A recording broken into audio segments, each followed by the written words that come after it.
Hello, and thank you for tuning in to the Flatirons Syndicate Motorsports Podcast. This show is brought to you by Flatirons Tuning, your source for any aftermarket or OEM Subaru parts. Be sure to check out our store at flatirons.tuning.com and stay tuned with Flatirons Tuning. I'm going to tell everybody now that you're listening to the Flatirons Syndicate Motorsports Podcast.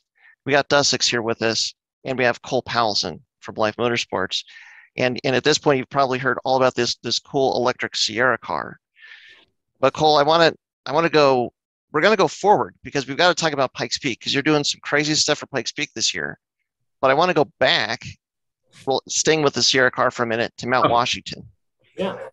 Because like right after we spoke last time, then you went out there and ran Mount Washington and set a two-wheel drive record. Is that right?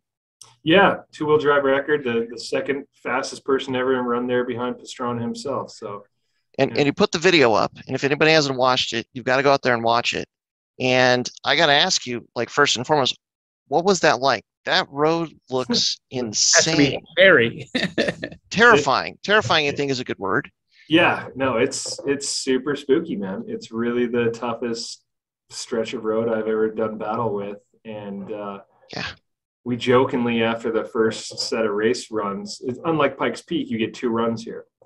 Okay. And so we all did our first set of race runs, and we all like pushed hard. We all tried hard. And so we're joking around with Pastrana and Chris Duplessis at the top, and we're like, yeah, I don't think we need to do that again. Like, no. Like everybody good. And of course, we're all racers, so we all went back and tried again.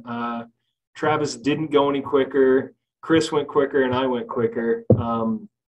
But by the end of the second run, I was like, I'm good. That is as much as I can handle for the day. Two max attacks runs at this mountain is it. So I definitely could have gone quicker if I learned more, but like you can only do so much in a single weekend there. So we're extremely excited with our results for the first time going there. But it is not a road to be taken lightly. It is difficult. What it looked like is like it really a dirt road that just lived a long life as a dirt road. And then without any kind of like landscaping or manicuring, they just decided, let's put some asphalt on top of it. I mean, just like the undulations. I mean, it's like you were driving a paved rally course or something. And it looks super narrow. Beyond narrow. So narrow. It's so the things that caught me off guard that I didn't expect to be as bad until I got there was the undulations in the road. Like people talk about the intersection of Pikes Peak. Well, those are like bumps. Mount Washington there's literal like asphalt waves that roll up the mountain, and it's super sketchy from the bottom all the way to the top. And there's tree coverage, so there's a lot of shadows that change during the day. And the fact that it's so narrow with no shoulder, I've never thought that Pikes Peak had a big shoulder, and now very grateful for that. But yeah, rocks sticking out of the road, super narrow sections, like big waves of asphalt, very rocky terrain. It is the most difficult road. Like if you think of like an Irish tarmac rally stage. Sure. That's probably the closest thing. Or Isle of Man, maybe, like where you've got the road and then there's like big rocks on either side. Like not only is there no runoff, but like you will be immediately penalized if you go a touch too wide. Well, Judson grabbed a photo from when we were there on race day runs. I was cutting this corner, and the rocks are like in the road, and so you go to the shoulder, and they literally painted a white line over a rock. Because it's like, oh my God, here's the edge, but the asphalt kind of just poured over the rock itself, and then just paint over everything.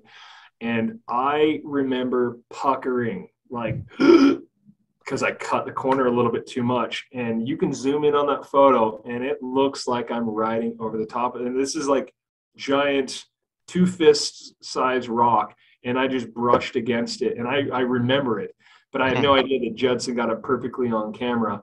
And that's just one of those things that road has that you would never deal with anywhere else. I caught air multiple times during my run, And here's a funny story about, catching air at Mount Washington on the first set of practice runs up to the top.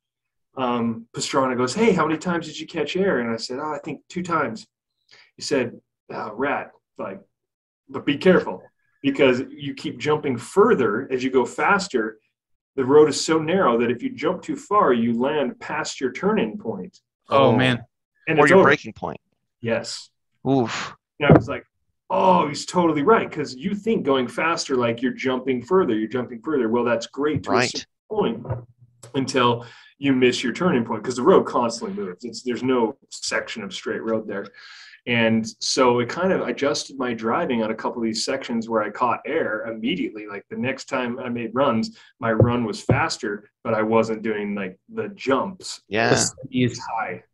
So I'm glad he gave me that piece of advice, because I would have just been charging harder and harder, and then eventually landed past my turning point. But just little stuff like that, that's at Pikes Peak, you avoid the bumps and stuff like that. And but there's not near the sets of giant challenges that that Mount Washington threw in front of us. So it's a hectic road for sure. And I think I want to go back, Well, that was going to be my next question, is like, are you going to go back? And it sounds like still some calculation being done there. Yeah, I'd go back under the right circumstances. It's it's expensive and time it's far, do all that stuff. Yeah.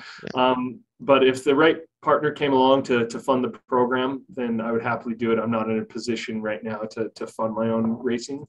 If somebody came on board, like Yokohama or somebody like that that's already involved with the program, if they flip the bill and I get to play race car driver, I'll be there.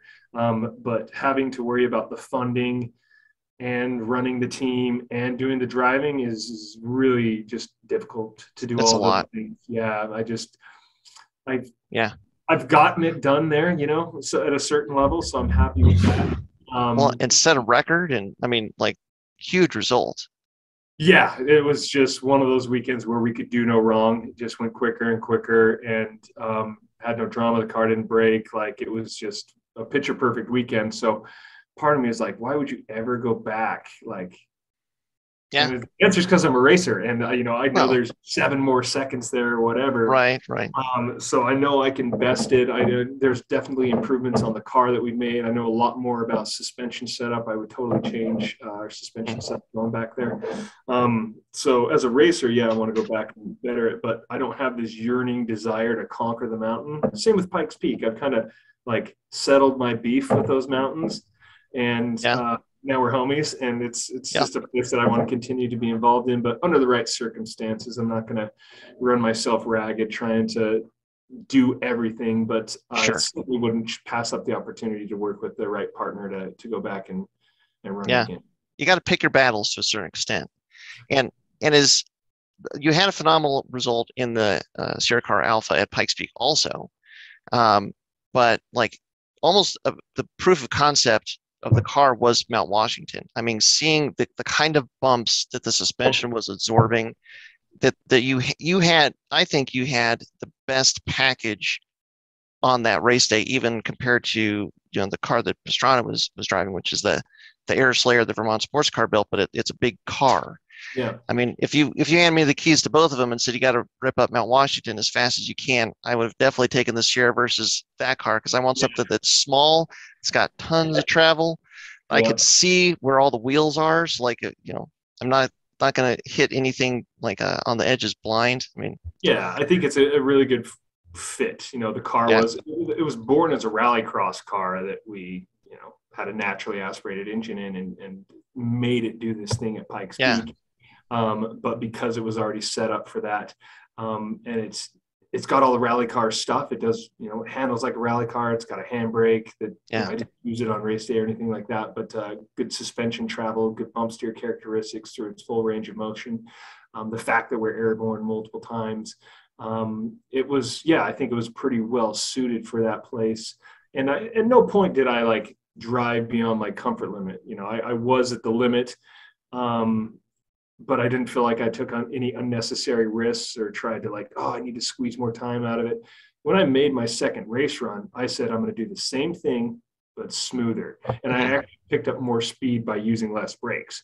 So I was over braking into certain areas. And so just using a little bit less brakes, I still had, good apex speed and good drive out, but, it was under the braking zones where I carried a little more confidence to get the thing rolled into the corner.